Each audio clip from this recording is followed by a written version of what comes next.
be Xian on the DJ, looking to set the tone for Falcons. I love that. I want to see what kind of confidence Xian has going into this matchup. You know, myself and Mike Ross had a lot to talk about. We saw the fact that, you know, Xian had been back at home grinding. We tried to invite him out to Tiger Uppercut this past weekend. He's like, you know, I got to focus. I got to make sure I download everything to get ready for the next half of Street Fighter. No messing around. And Xian coming up first, I'm excited to see what he's had cooked up in the lab specifically for some of these matchups at hand. Oh, man. That was sick. The Renko kicks, the second hit whiff, the driver's cancel still connected with the combo. Now the forward throw, Xian in control, drive rush on in there. He caught the movement from JAK and still able to get the throw. I'm glad it wasn't 2+ where it would whiff. And again, just trying to catch Xian. Maybe predicting a back throw, right? Thought Xian would wake up with a throw tech. Oh yeah, he thought he would immediately press back right because of the minus frames off the target combo, but a big drive rush check. JAK needed that as well because his drive meter was very low. Oh. I like him pushing the issue now on offense, right? Because JAK only had 1 bar, just below 1 bar of dry gauge left. That was actually so smart. Empty it out. Now both in burnout, excuse me. Indeed here, but yeah, I was going to say, she has got the corner with DJ right, can really start abusing those air slashers, get some chip damage, or the Sobot if there's some type of trade scenario that pushes them out. Well done. Damn! If that's not the highlight of both characters, I don't know what is. I was going to say, 2 of the best drive rushes in the game. Can't blame them for the 99-second start. Oh, too far out. Ooh. We still get the punish counter as well, though. What a juggle. Okay, JAK, that was mad damage. Indeed, right. Choosing to spin that last little stock. Make sure he gets the juggle for a bit of extra damage. Oh my goodness, the sway. Beating the crouch medium kick and side switching in the process. Did catch JAK trying to escape. It's the second time, by the way. Xian has thrown out a lot of these medium normals. Now he's implementing the throw back to back. He can do it one more time for a big kill, but it's kind of dangerous. JAK actually was sitting on CA, and Xian, he went for the jump option instead. Wouldn't let go of that pressure temporarily, but this big opener off of the drive rush, I mean, who could have saw it coming, right? Oh, wow. A little sarcasm on that one, but who could have saw it coming? That's right. When it's Juri, you gotta expect the drive rush is always in her back pocket.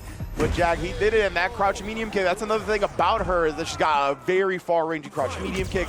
So that combination of a very far drive rush with that button, it'll just catch you slipping more often than not. I had forgot to mention, like earlier on, as we got the introductions to both teams, I didn't realize that Falcons were the ones that got the 30 bomber against Shopify, 30-10 in that first week. So it's obviously a pretty solid start. But right now, Xian being able to dump out that level 3 rather early, harass the rest of that drive gauge if need be. And that means they got the 30-10 while they were the away side, right? Since they're the ones that get to choose. So yeah, they're in a prime position. Take down Shopify again here. Takes down JAK's drive gauge in the process here. Now, good luck, brother. You don't have anything to defend yourself with. Just looking for the chip. He didn't even try to DI him. Just chipped him all the way out. Xian.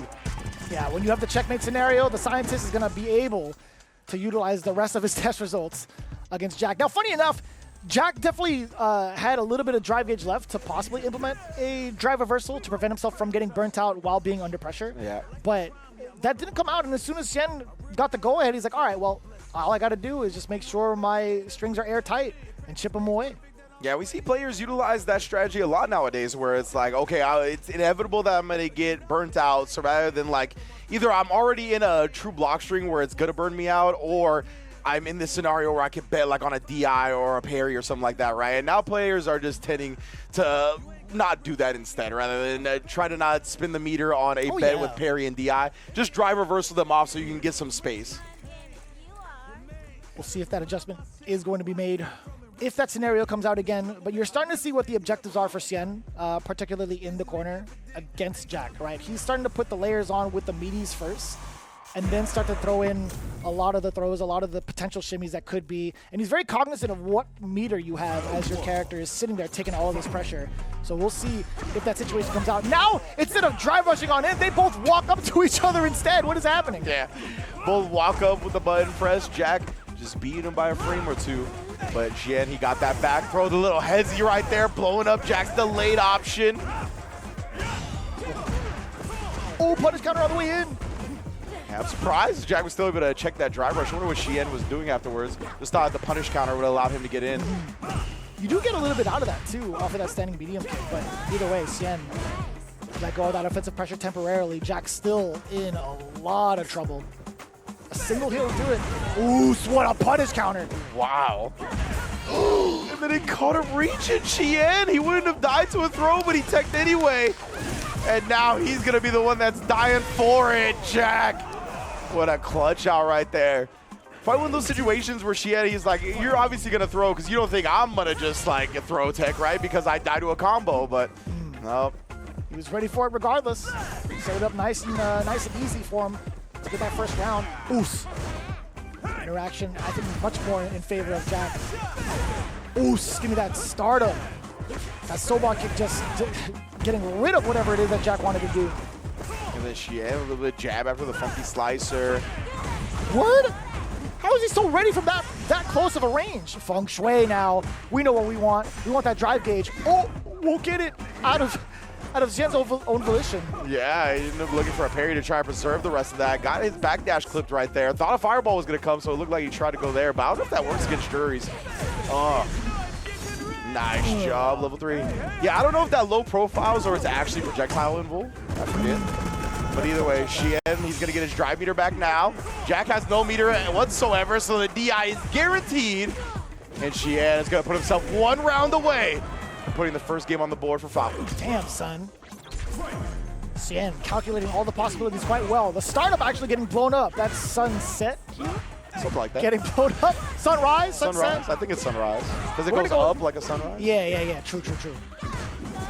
I'm never going to get it right. I'm not going to lie to you. I'll put bet on the end of the season that I still won't get it right. Oh, nice job. Now let him get out for free, but wasn't too much afterwards either. JAK didn't have a lot of meter to drivers cancel that or anything like that without being burst out. Huge! Draining the drive gauge again. That's going to be parry. No, it's not. Actually, I thought he was going to have time to maybe block, maybe parry, but it was a counter hit against Xian. You tried to wake up with, what, a fireball? You got Renko'd instead? Yeah. JAK doing a great job identifying those ranges. Renko kick just on the edge of the hitbox, nullifying. And yeah, you could tell that Xian thought he was going to be too far away, right? That's why he went with the air slasher on wake up. He was like, surely could throw this out there because Juri's not going to have anything to close that gap in time. But nah, she does, man. JAK got the lineup on his mustache too. He's a grown man now. Okay, JAK. Oh, there you go. that is nasty. Hella damage. Just ran right into that. Oh, empty jump out, didn't get punished on landing because of that, and the big fierce come through. Sitting still, just damage to the drive gauge, trying to get a sway on. Perfect parry, still in time. Did he recover from a normal first? Yeah, just in time. And it gets the shallow knee drop as well. That's a very fast jump in. Looking at Xian's drive bar down here. Oh, we backdash to avoid that first part, but still has such a long way on the roundhouse Fuha. Oh, I like this much more for Xian, right? Yeah, he's in a great position here. Meter-wise, oh my goodness, and the counter hit on the fierce. Coming through, back to 1 round away again. Push him so far forward for that link as well. 4 medium punch, and now a plethora of different medium punches from the side of JAK. Checking down below, Xian sitting still. Uh-oh, punish counter. Damn, son. That was so sick, the trade combo from JAK. Looking like Sam Presti out here, but here we go again, checking it left and right. He's been mad consistent with that range. As soon as he sees green, crouching medium punch has been the big interrupter tool against Xian multiple times over. It's been very closely studied between the two. Match point for both. Now, they've started the route so similarly so often. Now we see the walk forward jump ins. But the air to air from Xian has got him in this position. Oh yeah, respect these air slashers. Back-to-back throws a third, wouldn't be surprising. They're delaying so much. And what a jump reset caused by JAK. Indeed, right. Xian was already committed to the OD air slasher, got him clipped. Oh, the trade, the OD sway, actually that interacted with the fierce. Yeah, knocked the DJ down. Normally, normals don't do that when you jump in like that, so he does get a trade combo, but he didn't because it's Juri finds the overhead and the level 3 to follow. That's going to be it, bro. Yeah, I was going to say both players, they can get up because JAK secures the victory for Shopify Rebellion. Just in case they had to just sit and wait for it a little bit. I respect it. Even JAK was kind of slumped over. He's like, wait, is it going to kill? Because nobody's moving. Uh-oh. I'm uncomfortable. I'm always uncomfortable, I'll tell you what. What? The team, the dub. No. Okay. Sorry to get out of focus. I got real scared for a second. I get terrified every time he does it, but it's Xian, unfortunately, not being able to find the rebuttal against JAK to start things off for the Falcons. But man, that was definitely a battle of attrition. Yeah, and it was a really tough break for Xian because so often against damn near every other character, that trade that he went for gives him a full combo. It gives Dee Jay one of his most damaging combo starters in the game. But because it was the Juri jump in, that down fierce that just splats you as soon as it connects, he couldn't get the trade combo off. That was nuts. Oh. And you see some of the big nuances that Juri does have outside of that drive rush too. Like she's able to kind of like push herself forward a lot of times, more often than not, so it makes it rather difficult to check. But also like when you're put into a position where you can't actively check, you're susceptible to the low or the overhead. Man, that red cool kick, such range on that bad boy. I really want to know like what they were talking about. It's like, man, you got to throw in some of these overheads. He's been checking your drive gauge, or drive rush a bunch of times over. But right there, in between like a string, right, like canceling off of a normal to do it, that is kind of dastardly. Yeah, I felt like he hadn't gone for a lot of them, or like you say, he checked them a lot of the time, so he established making Xian block. And in those situations like that where Xian knows he could die to making the wrong move, right, some type of frame trap or counter hit or anything like that,